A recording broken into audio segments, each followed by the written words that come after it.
नमस्कार, prime news के digital platform पर आप सभी का स्वागत है और मैं हूं आपके साथ अब्दुल समद इसरार। क्या आपको पता है कि दुनिया के सबसे तेल रिच कंट्रीज में से एक इराक अपनी ही कमाई पर पूरी तरह स्वतंत्र नहीं है? क्या आप जानते हैं कि इराक के तेल से होने वाली अरबों डॉलर की कमाई सीधे अमेरिका के बैंक में जमा होती है और फिर वही पैसा इराक को अनुमति के बाद वापस मिलता है। ये सिर्फ एक आर्थिक व्यवस्था नहीं है, बल्कि वैश्विक शक्ति संतुलन, भू राजनीति और नियंत्रण की कहानी है। आज हम आपको बताएंगे कि कैसे अमेरिका का इराक की अर्थव्यवस्था पर प्रभाव बना हुआ है, क्यों इराक को अपनी ही पैसों के लिए इंतजार करना पड़ता है और कैसे वेनेजुएला जैसे दूसरे देश भी इसी तरह की जटिल व्यवस्था में फंसे हुए हैं। अब इस पूरी कहानी को गहराई से समझते हैं। इराक की अर्थव्यवस्था की रीढ़ उसका तेल है। देश की कुल आय का लगभग 90 से 95% हिस्सा तेल निर्यात से आता है।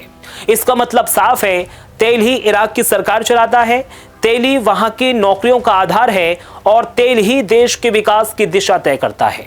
लेकिन इस तेल से होने वाली कमाई का रास्ता सीधा इराक के खजाने में नहीं जाता।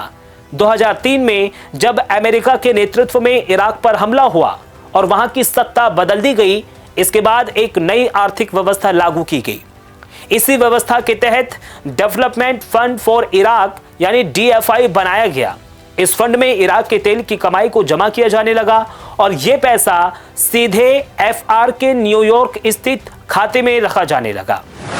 इस व्यवस्था के पीछे आधिकारिक तर्क यह दिया गया कि इराक में भ्रष्टाचार यानी करप्शन को रोका जाए, सरकारी खर्च में पारदर्शिता लाई जाए और देश के संसाधनों का सही इस्तेमाल सुनिश्चित किया जाए।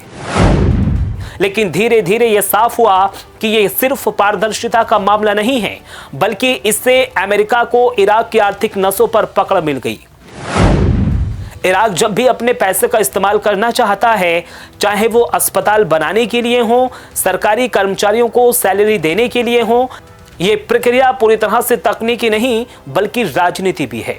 अमेरिका ये जांच करता है कि पैसा कहां जा रहा है, किसके लिए इस्तेमाल हो रहा है और कहीं ये प्रतिबंधित समूहों तक तो नहीं पहुंच रहा है। कई बार इस जांच के नाम पर ट्रांसफर में देरी भी होती रही, जिससे इराक की अर्थव्यवस्था पर सीधा असर पड़ता रहा। बैंकिंग सिस्टम में देरी का मतलब है सरकारी प्रोजेक्ट रुकना, बाजार में नकदी की कमी होना और आम लोगों की जिंदगी पर असर होना। 2020 में हालात तब और ज्यादा दिलचस्प हो गए जब इराक की संसद ने एक प्रस्ताव पास किया जिसमें कहा गया कि अमेरिकी सैनिकों को देश छोड़ देना चाहिए। यह प्रस्ताव अमेरिका इराक संबंधों में एक बड़ा मोड़ था। इसके बाद खबरें सामने आई कि अमेरिका ने इराक के फंड ट्रांसफर पर सख्ती बढ़ा दी। यह कोई आधिकारिक बैन नहीं था, लेकिन प्रक्रिया इतनी सख्त कर दी गई कि इराक को अपने ही पैसे तक पहुंचने में मुश्किल होने लगी। इससे यह संकेत गया कि आर्थिक नियंत्रण सिर्फ वित्तीय मामला नहीं है, बल्कि एक राजनीतिक हथियार भी है। और साथ ही साथ यह भी कहा जाने लगा कि यह रणनीतिक हथियार है।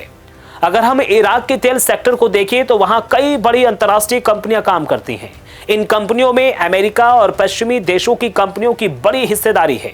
ये कंपनियां तेल निकालने की तकनीक, निवेश और संचालन में मदद करती है, लेकिन इसके बदले उन्हें बड़ा मुनाफा भी मिलता है। इससे इराक की निर्भरता बाहरी ताकतों पर बनी रहती है।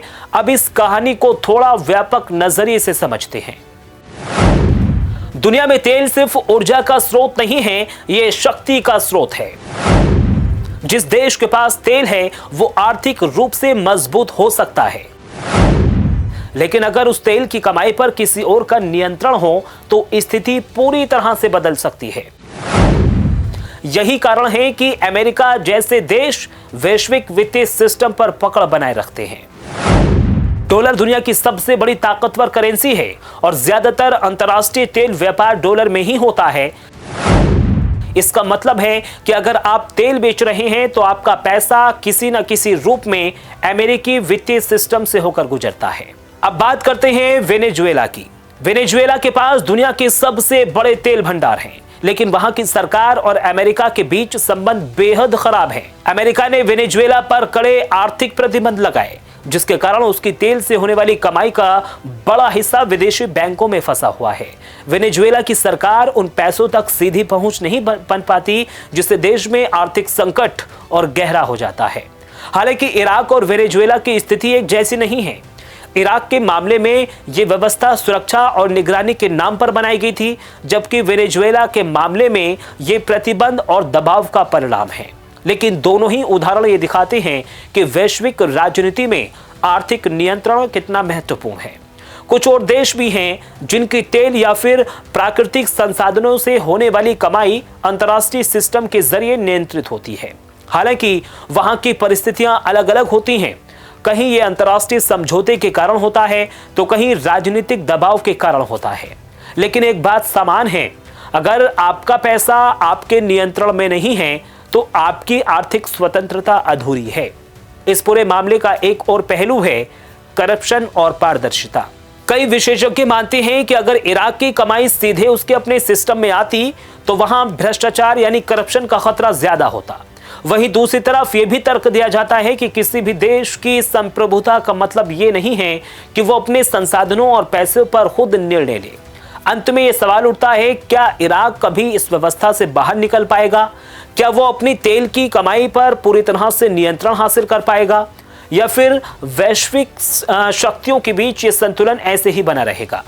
ये कहानी सिर्फ इराक की नहीं है, ये कहानी है उस दुनिया की जहां संसाधन आपके हो सकते हैं लेकिन नियंत्रण किसी और का हो सकता है। और जब तक ये संतुलन नहीं बदलता तब तक आर्थिक आजादी सिर्फ एक अधूरा सपना ही बना रह सकती है।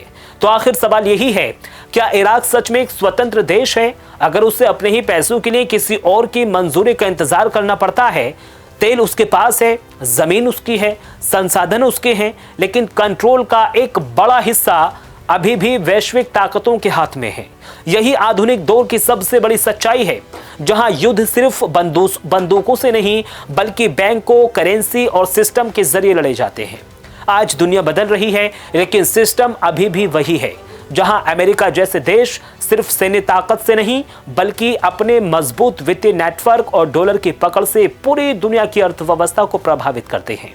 इराक और वेनेजुएला जैसे उदाहरण हमें ये सोचने पर मजबूर करते हैं कि असली आजादी क्या सिर्फ झंडा और सरकार तक सीमित है, या फिर आर्थिक नियंत्रण ही असली संप्रभुता तय करता है। आने वाले समय में अगर देशों को सच में मजबूत बनना है तो सिर्फ उन्हें संसाधन नहीं बल्कि अपने संसाधनों पर पूरा नियंत्रण भी हासिल करना होगा, वरना हालात ऐसे ही रहेंगे, कमाई आपकी लेकिन फैसले किसी और के। और जब तक ये समीकरण नहीं बदलता तब तक दुनिया की राजनीति में आर्थिक आजादी एक बहस जरूरी रहेगी, लेकिन हकीकत शायद नहीं। फिलहाल मेरे साथ सिर्फ इतना ही। देश और दुनिया की तमाम बड़ी खबरों के लिए आप बने रहिए प्राइम न्यूज के साथ। नमस्कार।